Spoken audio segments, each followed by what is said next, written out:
লা ইলাহা ইল্লাল্লাহ, লা ইলাহা ইল্লাল্লাহ, লা ইলাহা ইল্লাল্লাহ মুহাম্মাদুর রাসূলুল্লাহ, লা ইলাহা ইল্লাল্লাহ মুহাম্মাদুর রাসূলুল্লাহ।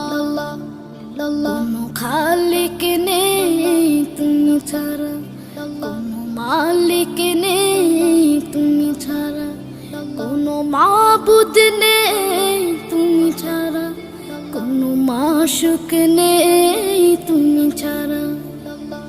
এই জীবনে